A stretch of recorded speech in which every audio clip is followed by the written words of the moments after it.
Marwari media आप देख रहे हैं। आज है 5 जनवरी 2025 रविवार का दिन, हिंदू तिथि पौष माह की षष्ठी है। नजर डालेंगे आज की बड़ी खबरों पर। शुरुआत करेंगे दुनिया की बड़ी खबर के साथ। बड़ी खबर, कोविड-19 के 5 साल के बाद चीन में एक बार फिर नया वायरस का संक्रमण फैल गया है। इसके लक्षण भी सेम टू सेम कोरोना जैसे ही है। इस नए वायरस का नाम ह्यूमन मेटान्यूमो वायरस है। वायरस से संक्रमित होने पर मरीजों में सर्दी और कोविड-19 जैसे लक्षण दिखाई देते हैं। इसका सबसे ज्यादा असर छोटे बच्चों पर देखा जा रहा है और बड़ी बात यह है, इसके मरीज चीन में लगातार बढ़ते ही जा रहे हैं। बड़ी खबर यह भी है, पड़ोसी देश चीन में ह्यूमन मेटान्यूमो वायरस के फैलने की खबरों के बीच भारत सरकार भी अलर्ट हो गई है। सूत्रों के मुताबिक केंद्र सरकार ने कहा है कि हम हर स्थिति पर बारीकी से नजर रखेंगे, जानकारी की जांच करेंगे और उसके आधार पर अपडेट करेंगे। इस नई बीमारी को लेकर भारत सरकार अंतर्राष्ट्रीय एजेंसियों से भी जानकारी ले रही है। बहरहाल आगे बढ़ते हैं। देश की एक और बड़ी खबर, प्रधानमंत्री नरेंद्र मोदी ने शनिवार को दिल्ली के भारत मंडपम में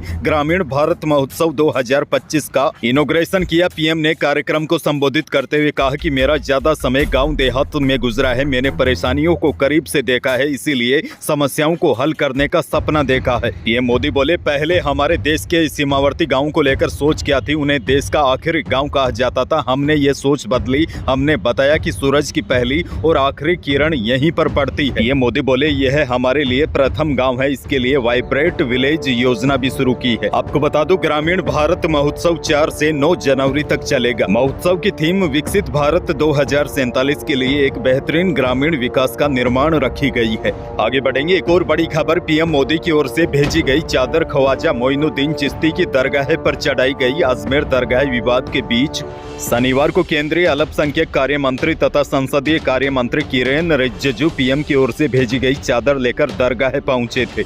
उन्होंने प्रधानमंत्री का संदेश पढ़कर भी सुनाया। वहीं रिजिजू ने कहा कि पीएम मोदी की ओर से चादर चढ़ाना पूरे देश की ओर से चादर चढ़ाने जैसा है। उन्होंने कहा कि हम देश में अच्छा माहौल चाहते हैं। अजमेर में दरगाह पर लाखों लोग आते हैं, उन्हें कठिनाइयों का सामना न करना पड़े, इसीलिए ऐप और वेब पोर्टल भी लॉन्च किया जा रहा है। आगे बढ़ेंगे। एक और बड़ी खबर, मुख्यमंत्री भजनलाल शर्मा ने कहा है कि ईआरसीपी प्रदेश की 40% आबादी को नया जीवनदान देगी। 40% आबादी को ईआरसीपी से बड़ा लाभ होगा और बड़ी बात यह है, इसके साथ ही सरकार ने 81,000 सरकारी नौकरियों के लिए परीक्षा कैलेंडर भी निर्धारित कर दिया है। और बड़ी खबर आपको यह भी दे दूं, राजस्थान में पड़ रही कड़ाके की ठंड को लेकर भी सीएम ने प्रदेश वासियों के नाम एक संदेश भी दिया है। सीएम ने सक्षम नागरिकों से जरूरतमंदों की सहायता के लिए आह्वान किया है। बहरहाल आगे बढ़ते हैं। राजस्थान से बड़ी खबर, सीकर संभाग और नीमका थाना जिले को खत्म करने के विरोध में शनिवार को बाजार बंद रहे। सीकर में बंद समर्थक और रेस्टोरेंट मालिक आपस में भिड़ भी गए। वहीं नीमका थाना और जिला खत्म करने के विरोध में रैली निकाली गई। यहाँ पिछले 5 दिनों से जिला बचाओ संघर्ष समिति की ओर से भूख हड़ताल जारी है। दरअसल पूर्ववर्ती सरकार में नवगठित जिलों को समाप्त करने के विरोध में कांग्रेस सड़क पर उतर चुकी है। बड़े आंदोलन की तैयारी है। जो नवगठित जिले खत्म हुए हैं वहाँ पर धरने, रैलियां, बाजार बंद और अनशन किए जा रहे हैं। आगे बढ़ेंगे। एक और बड़ी खबर, राजस्थान माध्यमिक शिक्षा बोर्ड की कक्षा 10वीं और 12वीं की परीक्षाओं की तारीखें अभी तक तय नहीं की गई है, लेकिन जानकारों की माने तो 10वीं और 12वीं की परीक्षाएं मार्च के प्रथम सप्ताह में शुरू होने की पूरी संभावना है। सूत्रों की माने तो इसको लेकर जल्द ही टाइम टेबल भी जारी होगा। बड़ी जानकारी यह है, 10वीं और 12वीं की बोर्ड परीक्षाएं मार्च के पहले सप्ताह में होने की संभावना है। आगे बढ़ेंगे। एक और बड़ी खबर, मुख्यमंत्री भजनलाल शर्मा अशोक गहलोत की सरकार में लिए गए एक और बड़े फैसले को पलटने की तैयारी में है। गहलोत राज की कई योजनाओं पर घास गिरने के बाद भजनलाल सरकार ने नए बने 9 जिलों और 3 संभागों को खत्म किया और अब सरकार महात्मा गांधी के नाम पर खोले गए अंग्रेजी मीडियम के स्कूलों की समीक्षा करने जा रही है। आपको बता दूं, प्रदेश में इस समय 3,500 से ज्यादा इंग्लिश मीडियम सरकारी स्कूल अस्तित्व में है। ऐसे में खुद शिक्षा मंत्री मदन दिलावर ने भी मंत्री पद का कामकाज संभालने के बाद इन इंग्लिश मीडियम स्कूलों की उपयोगिता पर सवाल उठाए थे और कहा था कि ये स्कूल सिर्फ नाम के हैं, जिन्हें बंद किया जाएगा। यानी कि सरकार प्रदेश 2023 में 3,500 से ज्यादा इंग्लिश मीडियम सरकारी स्कूलों को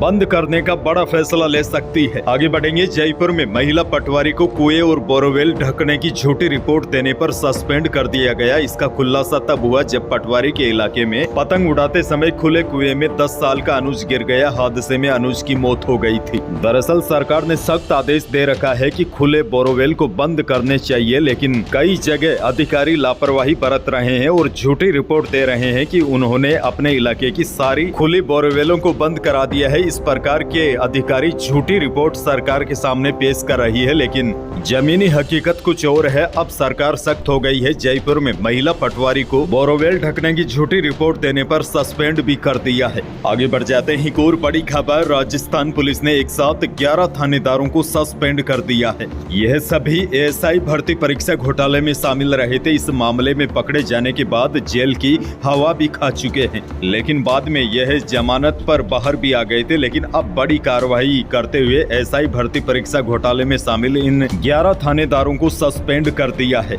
आगे बढ़ेंगे। एक और बड़ी खबर। पाली शहर में शनिवार सुबह एक कपड़ा व्यवसायी की गर्दन और उंगली चाइनीज पतंग के माझे से कट गई। वहां से गुजर रहे लोगों ने उसे तुरंत उपचार के लिए बांगड़ अस्पताल पहुंचाया, जहां उसकी गर्दन और अंगुली पर 7 टांके आए हैं। हैरान कर देने वाली बात तो यह है, प्रशासन ने इस माझे पर प्रतिबंध लगा रखा है, लेकिन इसके बावजूद भी यह मौत का माझा खुलेआम बिक रहा है। और बड़ी बात यह है, अभी भी इसे बड़ी संख्या में लोग खरीद भी रहे हैं। देखिए, भले ही आप पतंग उड़ाए, लेकिन चाइनीज माझे का उपयोग न करें, क्योंकि कई बार हमारे शौक दूसरों की जान के लिए आफत बन जाते हैं।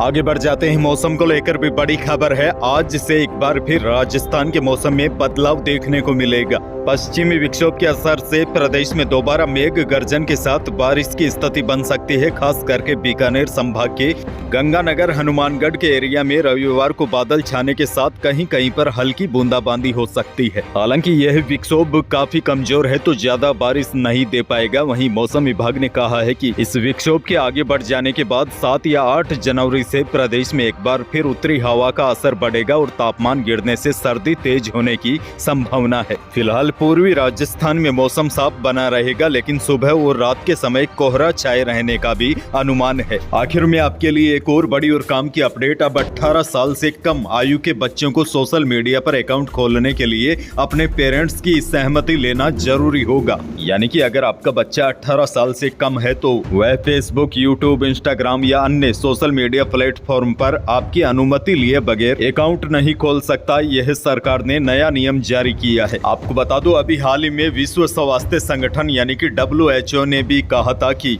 बच्चों के हाथ में स्मार्टफोन थमाना गलत है। दुनिया भर में 10% से अधिक बच्चे सोशल मीडिया के इस्तेमाल से नकारात्मक रूप से प्रभावित होते हैं। यानी कि सोशल मीडिया बच्चों का भविष्य तो छीन ही रही है, साथ ही में सोशल मीडिया के इस्तेमाल से बच्चों का भविष्य भी बिगड़ रहा है।